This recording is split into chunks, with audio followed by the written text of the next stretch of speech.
के गांधी मैदान में हर साल की तरह बड़ी संख्या में लोगों ने ईद की नमाज अदा की। लंबे समय से मुख्यमंत्री नीतीश कुमार इस मौके पर गांधी मैदान पहुंचते रहे हैं और इस बार उनके बेटे निशांत कुमार गांधी मैदान पहुंचे। कहा जा रहा है कि नीतीश कुमार ने निशांत को आगे करते हुए राजनीति में एक बड़ा संदेश देने की कोशिश की है। ये रिपोर्ट देखिए, फिर खबर तो समझिए।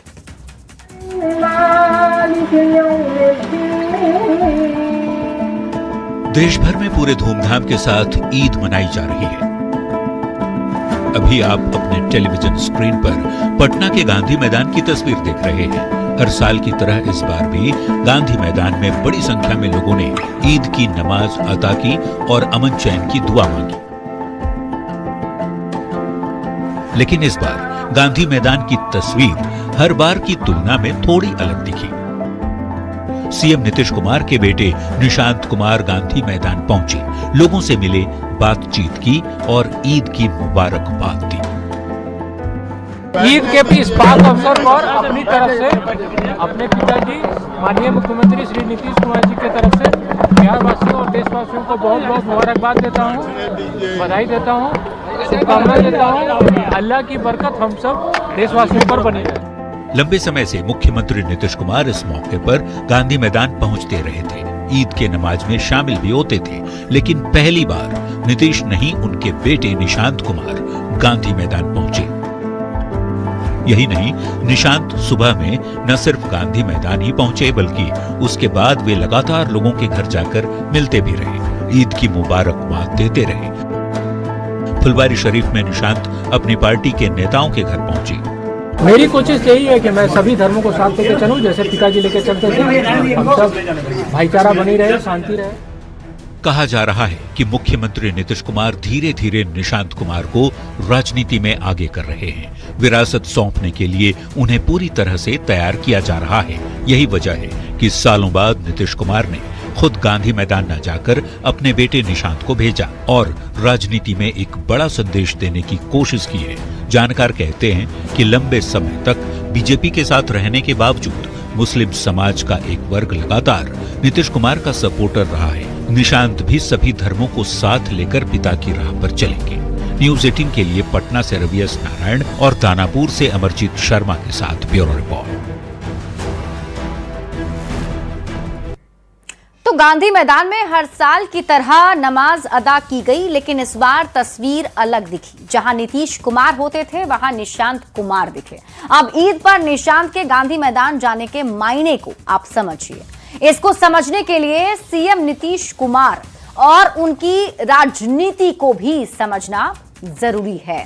मुख्यमंत्री नीतीश कुमार की जो राजनीति रही है उसे अगर आप समझें तो आपको बता दें कि नीतीश कुमार 2005 में फुल फ्लेज्ड बिहार के मुख्यमंत्री बने। 2005 वो साल जब सीएम नीतीश कुमार बिहार के मुख्यमंत्री बने और अभी यानी कि 2026 तक बिहार के मुख्यमंत्री हैं। अब आप खबर तो समझिए। नीतीश कुमार ईद के मौके पर हर साल गांधी मैदान जाते रहे हैं और गांधी मैदान में नमाजियों को मुबारकबाद देते रहे हैं। यह पहली बार है जब नीतीश कुमार ईद पर गांधी मैदान नहीं पहुंचे, लेकिन सीएम नीतीश की जगह उनके बेटे निशांत कुमार गांधी मैदान पहुंचे। निशांत ने गांधी मैदान में लोगों से मुलाकात की और नमाजियों से गले मिलते हुए बिहार वासियों को ईद की बधाई दी। अब आप समझिए, ईद पर निशांत के गांधी मैदान जाने के मायने क्या हैं? तो बिहार ही नहीं, पूरे देश में नीतीश कुमार की छवि धर्मनिरपेक्ष नेता की रही है। नीतीश कुमार सभी धर्मों के लोगों को साथ लेकर चलते रहे हैं। बीजेपी के साथ रहने पर भी मुस्लिमों का एक वर्ग नीतीश कुमार का लगातार सपोर्ट करता रहा है। अब चूंकि उनके पुत्र निशांत राजनीति में आ चुके हैं तो वो भी अपने पिता की राह पर चलने की कोशिश कर रहे हैं। पिता नीतीश कुमार की तरह छवि बनाने की कोशिश कर रहे हैं निशांत, और पिता की जगह निशांत ने गांधी मैदान पहुंचकर नमाजियों को मुबारकबाद दी। मुसलमानी टोपी पहनकर एक बड़ा संदेश देने की कोशिश भी की गई। मतलब ये कि पिता के केंद्र की राजनीति में जाने के बाद भी बिहार में कोई दिक्कत नहीं है, वो पिता की तरह ही सबको साथ लेकर चलेंगे, ये मैसेज दिया गया है। बढ़ते हैं आगे और अब बात पटना के नीट छात्रा मौत मामले की। मृत छात्रा के मामा से आज सीबीआई ने लंबी पूछताछ की, जिसके बाद मामा ने जांच एजेंसी पर कई सवाल खड़े कर दिए। वहीं पीड़ित पक्ष के वकील ने सीबीआई पर कई गंभीर आरोप लगाए हैं। ये रिपोर्ट देखिए, फिर खबर तो समझिए। पटना नीट छात्रा मौत केस की जांच की जिम्मेदारी संभाल रही सीबीआई की कार्यशैली पर लगातार सवाल खड़े हो रहे हैं। पॉक्सो कोर्ट की सख्ती के बाद मामले में सीबीआई ने जांच अधिकारी को बदल दिया है। शनिवार सुबह करीब 10:30 बजे नए जांच अधिकारी ने छात्रा के मामा को पूछताछ के लिए पटना स्थित सीबीआई दफ्तर बुलाया। सीबीआई ने मृत छात्रा के मामा से करीब 1 घंटे तक पूछताछ की और इस दौरान लगभग 2 दर्जन सवाल किए गए। पूछताछ के बाद मामा ने गंभीर आरोप लगाते हुए कहा कि सीबीआई भी इस मामले में लीपापोती कर रही है। यहाँ पूछताछ के लिए बुलाई गई थी कि हम एक नया आईओ चेंज हुए हैं, वो बुलाए थे कि घटना क्या हुई, हमको घटना बताइए। यहाँ डॉक्टर सतीश कुमार भी आए हुए थे, उनके सामने हमको प्रेस किया, जो वहाँ हम जो कि रह नहीं सके, हम वहाँ से निकल गए कि सर यहाँ पे हम फेज नहीं कर पाएंगे। जो डॉक्टर बोल रहे थे सिटी एसपी के सामने, ईस्ट एसपी के सामने बोल रहा है कि परिवार वाला ही मारा है, सर उनके सामने अगर हमको पेश किया जाए किस तरह हम वहाँ पे कर पाएंगे, रह पाएंगे। इस केस में प्रभात मेमोरियल अस्पताल के संचालक डॉक्टर सतीश कुमार से भी सीबीआई दफ्तर में पूछताछ की गई। वहीं पीड़ित पक्ष के वकील एसके पांडे ने भी सीबीआई पर गंभीर आरोप लगाते हुए कहा है कि जांच निष्पक्ष नहीं हो रही, परिवार पर दबाव बनाया जा रहा है कि इसे आत्महत्या मान लें। न्यूज़ 18 के लिए पटना से अमरजीत शर्मा के साथ ब्यूरो रिपोर्ट। तो नीट छात्रा संवेदना मौत मामले की जांच सीबीआई कर रही है, लेकिन इसमें भी सवाल उठ रहे हैं। अब आप खबर तो समझिए, नीट छात्रा मामले की सीबीआई जांच किस मोड़ पर है, यह बड़ा सवाल बना हुआ है कि आखिर जांच कहां तक पहुंची है और क्या हो रहा है। तो इस सवाल का जवाब समझने के लिए समझना यह जरूरी है कि इस केस में सीबीआई की एंट्री के बाद से क्या क्या हुआ। तो आपको बता दें कि पुलिस की जांच पर सवाल उठने के बाद सीएम नीतीश कुमार ने 31 जनवरी को सीबीआई जांच की सिफारिश कर दी और फिर 12 फरवरी को सीबीआई ने केस अपने हाथ में ले लिया। नीट छात्रा मामले की सीबीआई जांच किस मोड़ पर है, ये आप समझिए, और इसे समझने के लिए सीबीआई के केस हाथ में लेने के बाद से अब तक क्या क्या हुआ है वो समझना जरूरी है। तो आइए आपको बताते हैं। 14 फरवरी शंभू गर्ल्स हॉस्टल में छानबीन की गई और इसके ठीक अगले दिन सीबीआई की टीम ने 15 फरवरी को जहानाबाद में जाकर जांच पड़ताल की। 15 फरवरी के दिन ही छात्रा के मां बाप से सीबीआई ने पूछताछ की और इसी दिन यानी कि 15 फरवरी को ही छात्रा के भाई से भी सीबीआई ने पूछताछ की। इसके ठीक अगले दिन यानी कि 16 फरवरी को निलंबित दारोगा रोशनी से भी सीबीआई ने पूछताछ की और 16 फरवरी की तारीख को ही सचिवालय एसडीपीओ अन्नू से पूछताछ की गई। इसके आगे 17 फरवरी को सीबीआई की टीम ने चित्रगुप्त नगर एसएचओ से पूछताछ की और 17 फरवरी की तारीख को ही थानेदार रीना कुमारी से पूछताछ की गई। इसके बाद 18 फरवरी को नीट छात्रा के मामा से पूछताछ हुई और फिर 19 फरवरी को निलंबित दारोगा हेमंत झा से भी सीबीआई ने पूछताछ की। 19 मार्च 2026 को एक बार फिर से सीबीआई की टीम ने घर वालों से बात करने के लिए जहानाबाद पहुंची, लेकिन घर वालों का बातचीत से इनकार, मतलब घर वालों ने बातचीत करने से मना कर दिया। 21 मार्च 2026 को नीट छात्रा के मामा से सीबीआई ने पूछताछ की। छात्रा के मामा ने सीबीआई पर सही दिशा में जांच नहीं बढ़ने का गंभीर आरोप लगा दिया है। हालांकि इसके पहले कोर्ट की फटकार के बाद सीबीआई ने जांच अधिकारी बदला। डीएसपी विभा कुमारी को जिम्मेदारी मिली है। पीड़िता के दादा का नए जांच अधिकारी पर भी गंभीर आरोप है, मतलब पीड़िता के दादा नए जांच अधिकारी पर भी आरोप लगा रहे हैं। जांच अधिकारी बदले जाने के बाद भी नीट छात्रा के घर वालों ने सीबीआई की जांच पर सवाल उठाए हैं। सीबीआई भी पुलिस की तरह काम कर रही है, ये कहा जा रहा है। ये भी आरोप लग रहे हैं कि लीपापोती में सीबीआई की टीम लगी हुई है। आत्महत्या मानने का दबाव सीबीआई भी बना रही है, यही आरोप लग रहे हैं। आईओ बदलने के बाद भी जांच की दिशा नहीं बदली है पीड़ित पक्ष का, यह आरोप है। ऐसे में सीबीआई के सामने कई तरह की चुनौतियां हैं, तो सीबीआई की चुनौतियों को समझिए। पहले से बनी थ्योरी से अलग सोचना। दूसरी चुनौती जो है वो होगी एसआईटी जांच की कमियों को दूर करना। तीसरी चुनौती पोस्टमार्टम रिपोर्ट और एम्स रिपोर्ट की तुलना। और इसके बाद की चुनौती समय बीतने के साथ साक्ष्य कमजोर होंगे।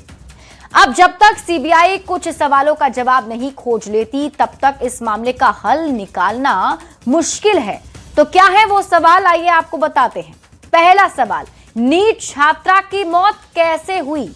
सबसे बड़ा सवाल है। दूसरा सवाल, ये आत्महत्या है या फिर हत्या की गई? तीसरा सवाल, आत्महत्या की तो किस दबाव में आत्महत्या की गई है? चौथा सवाल, अगर हत्या हुई तो इसमें कौन कौन शामिल है? पांचवा सवाल, छात्रा के साथ रेप हुआ है या नहीं? छठा सवाल, अगर रेप हुआ तो कहां हुआ है? सातवां सवाल, कहीं संबंध सहमति से तो नहीं बने? आठवां सवाल, क्या परिवार कुछ छुपा रहा है? नौवां सवाल, क्या पुलिस किसी को बचा रही थी? और 10वां सवाल, छात्रा के परिवार को धमकी किसने दी? ये वो तमाम सवाल हैं जिन सवालों के जवाब सीबीआई की टीम को तलाशने होंगे और तब जाकर खुलासा हो पाएगा। बढ़ते आगे और बात एक ऐसे खबर की जिससे पूरा बिहार प्रभावित है। बिहार में चिलचिलाती धूप और बढ़ते पारे के बीच प्रकृति ने अचानक रौद्र रूप दिखा दिया है। शुक्रवार से शुरू हुआ आंधी बारिश और ओलों का सिलसिला शनिवार को भी जारी रहा।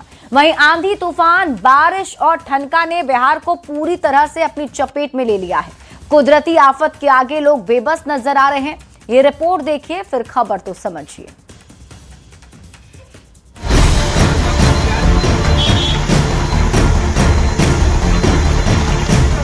बिहार में अचानक बदले मौसम ने ऐसा कहर बरपाया है कि हर तरफ तबाही के मंजर दिख रहे हैं। 20 से अधिक जिलों में तेज आंधी, तूफान, बारिश कहर बनकर टूटी है।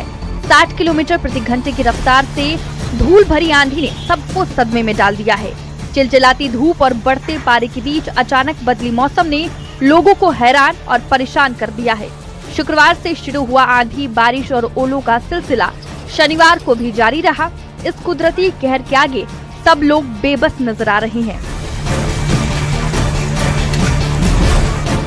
राजधानी पटना में आसमान से आफत बरसी है। आंधी, तूफान, आकाशीय बिजली और मूसलाधार बारिश से लोग अस्त व्यस्त नजर आ रहे हैं। वहीं अररिया, बगहा, किशनगंज और गयाजी में भी तेज आंधी, बारिश और कहीं कहीं ओले गिरने से तापमान में गिरावट आई है। कई जगहों पर ठनका गिरने से नुकसान की खबरें हैं, तो वहीं बेमौसम बारिश ने किसानों की भी चिंता बढ़ा दी है। टीवी स्क्रीन पर दिख रही ये तस्वीरें कुदरती कहर का सबूत है जो आपको डरा सकती है। एक और कुदरती आफत की सबसे डराने वाली तस्वीर सीसीटीवी में कैद हुई है, जो अररिया से आई है, जहां पलासी में चलती 20 सड़क पर एक मोबाइल टावर तेज आंधी में गिर जाता है और एक बाइक सवार कार चालक बाल बाल बच जाते हैं। यही नहीं, बिहार से कई ऐसी तस्वीर सामने आई है जो डराने वाली है। वहीं मधेपुरा में भी तेज आंधी, तूफान, बारिश और वज्रपात से बड़ा नुकसान पहुंचा है। बीती रात आए तेज आंधी, तूफान, बारिश और वज्रपात ने भारी तबाही मचाई है। सुखासन गांव में रात करीब 11 बजे आकाशीय बिजली गिरने से एक पोल्ट्री फार्म में भीषण आग लग गई। फार्म में मौजूद करीब 4000 मुर्गे जिंदा जलकर राख हो गए। वहीं गांव की बिजली पूरी तरह से ठप हो गई। वहीं जमुई के चकाई प्रखंड के अजय नदी के पास रिमझिम बारिश के बीच हुई वज्रपात से एक छात्रा की मौत हो गई। मौसम विभाग ने बिहार के करीब 20 जिलों में ऑरेंज अलर्ट जारी किया है। मौसम विभाग और न्यूज 18 ने लोगों से सतर्क रहने और घरों में सुरक्षित रहने की अपील की है। Bureau report, news 18, Bihar, Jharkhand. तो अचानक बदले मौसम ने लोगों को हैरान कर दिया है। अब आप खबर तो समझिए। देखिए, हर साल ठनका गिरता है, यानी कि आकाशीय बिजली जो है वो गिरती है। एक तरह से ये बिहार में एक प्रमुख मौसमी आपदा बन गया है, क्योंकि हर बार जब भी बारिश होती है तो बिहार में ठनका गिरता है और आकाशीय बिजली गिरने की वजह से बिहार में एक प्रमुख मौसमी आपदा ये बन जाता है। अब ठनका गिरने से इंसानी जान जाती है, यानी कि लोगों की मौत होती है, पशुओं की भी मौत होती है और फसल संपत्तियों का भी नुकसान होता है। ठनका सबसे ज्यादा नुकसान किसानों का होता है, या यूं कहें कि खेत में काम करने वाले किसान या फिर कृषि श्रमिकों का सबसे ज्यादा नुकसान होता है, और उसके बाद पशुधन यानी कि पशु प्रभावित होते हैं। वैसे तो कभी भी मौसम खराब हो सकता है और जैसा कि अभी भी हुआ है, ठनका भी गिर सकता है, लेकिन सामान्यतः सबसे ज्यादा ठनका गिरने से नुकसान जून से सितंबर महीने में होता रहा है। मौसम की मार कहें या ठनका गिरने से वैसे तो बिहार के सभी जिले प्रभावित होते हैं, लेकिन सबसे ज्यादा प्रभाव दक्षिण बिहार और दक्षिण पश्चिम बिहार पर पड़ता है, खासकर गया, रोहतास और औरंगाबाद जिले पर। अगर आप घर में हो और बादल गरजे, बिजली चमके तो क्या सावधानी बरतना चाहिए, अब आप ये समझिए। तो इलेक्ट्रॉनिक उपकरण को बंद कर दीजिए। इसके अलावा लैंडलाइन फोन का इस्तेमाल मत कीजिए। पाइप, नल या हैंडपंप को ना छुएं। टंकी के बहते पानी और शावर का इस्तेमाल ना करें। लोहे की खिड़की या दरवाजों से दूरी बनाकर रखें। अगर घर से आप बाहर हैं तो क्या क्या सावधानी बरतनी चाहिए वो भी समझ लेते हैं। तो पेड़ के नीचे, पावर या बिजली के खंभे के पास बिल्कुल भी खड़े ना हो। तुरंत पक्के मकान या बिल्डिंग के भीतर शरण लें। टीन शेड या धातु की चादर के नीचे खड़े ना रहें। तालाब, नदी और पोखर से दूरी बनाकर रखें। साइकिल, बाइक और ट्रैक्टर से यात्रा ना करें, क्योंकि अभी जिस तरीके से मौसम खराब हुआ है वैसे में आकाशीय बिजली की वजह से काफी जान माल का नुकसान हो सकता है, इसलिए ये सावधानी आपको बरतनी है। बढ़ते आगे और बात अगली खबर की। बिहार में बुलडोजर एक्शन जारी है। राजधानी पटना में एक बार फिर से बुलडोजर गरजा। दुल्हिन बाजार में मंदिर की जमीन पर बने अवैध दुकानों को ध्वस्त कर दिया गया। बुलडोजर ने ऐसा कहर बरपाया कि अतिक्रमणकारियों में हड़कंप मच गया है।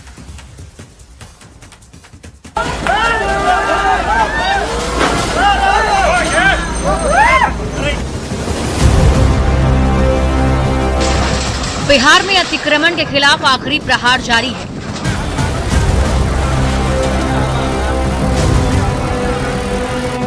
ये तस्वीरें हैं पटना के पालीगंज की, जहां दुल्हिन बाजार की, जहां बुलडोजर सीना ताने खड़ा है। हनुमान मंदिर के जमीन पर बने अवैध मकानों और दुकानों पर बुलडोजर गरज रहा है। पीला पंजे का प्रहार ऐसा कि कुछ देर पहले जिन दुकानों और मकानों में रौनक थी वो अब जमींदोज हो चुके हैं। बुलडोजर का पंजा अवैध दुकानों और मकानों को अपने चंगुल में लेकर धराशायी कर रहा है। बुलडोजर के इस एक्शन के बाद अतिक्रमणकारियों में हाहाकार मचा है। मंदिर की जमीन पर कब्जा करने वालों की शामत आ गई। हर तरफ बुलडोजर ही बुलडोजर दिख रहा है।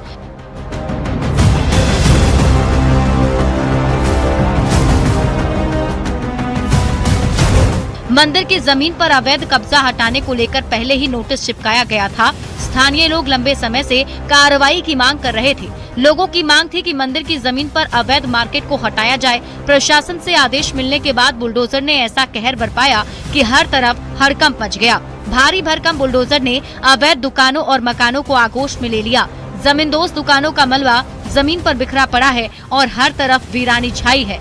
ध्वस्त मार्केट, गरजते बुलडोजर, ये तस्वीरें साफ कर रही है कि बिहार में अब अतिक्रमणकारियों की खैर नहीं। न्यूज़ 18 के लिए दानापुर से अमरजीत शर्मा की रिपोर्ट। देखिए, बिहार में नई सरकार बनने के बाद बुलडोजर एक्शन बहुत ही तेज हो चुका है और ऐसे में आइए बिहार में बुलडोजर एक्शन को समझ लेते हैं कि आखिर ये एक्शन क्यों लगातार जारी है। अब सबके मन में ये सवाल उठ रहा होगा कि बिहार में क्यों बुलडोजर चल रहा है। तो आपको बता दें कि ये बुलडोजर एक्शन अतिक्रमण के खिलाफ चल रहा है। सड़क पर जो अवैध कब्जा करने वाले लोग हैं उनके खिलाफ चल रहा है, वो भी कोर्ट से अनुमति मिलने के बाद ये एक्शन लिया जा रहा है। बिहार में बुलडोजर एक्शन के मायने अब आप समझिए। अब अतिक्रमण करने वालों पर कार्रवाई होती रहेगी। सड़क पर अवैध कब्जा बर्दाश्त नहीं किया जाएगा। साफ साफ संदेश है कि अवैध कब्जा खुद हटाइए, नहीं तो बुलडोजर हटा देगा। और यही वजह है कि अवैध कब्जा के खिलाफ लगातार बुलडोजर का एक्शन नजर आ रहा है। बढ़ते आगे, जमशेदपुर के बहरागोड़ा में उस समय सनसनी फैल गई जब स्वर्ण रेखा नदी किनारे बालू की खुदाई के दौरान एक विशाल जिंदा बम बरामद हुआ है। जानकारी के मुताबिक ये बम दशकों पुराना हो सकता है। इतिहास के पन्नों को पलटे तो महुल डांगरी के पास एक लड़ाकू विमान क्रैश होने की घटना सामने आई थी। क्या है ये पूरा मामला, इस रिपोर्ट में देखिए। स्वर्ण रेखा नदी किनारे 227 किलो का बम निकाल रहे थे बालू, मिला जिंदा विस्फोटक। बम का अमेरिका से क्या है कनेक्शन? बड़ा सवाल, इतना बड़ा बम आखिर आया कहां से?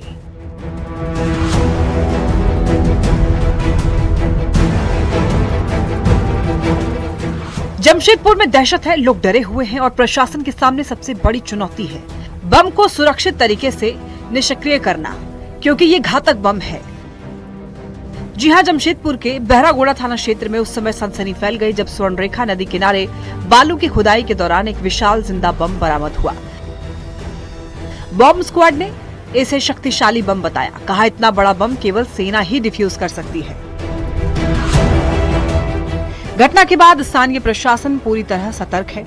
बम मिलने वाले स्थान को तुरंत ही सील किया गया। पूरे इलाके की घेराबंदी की गई है।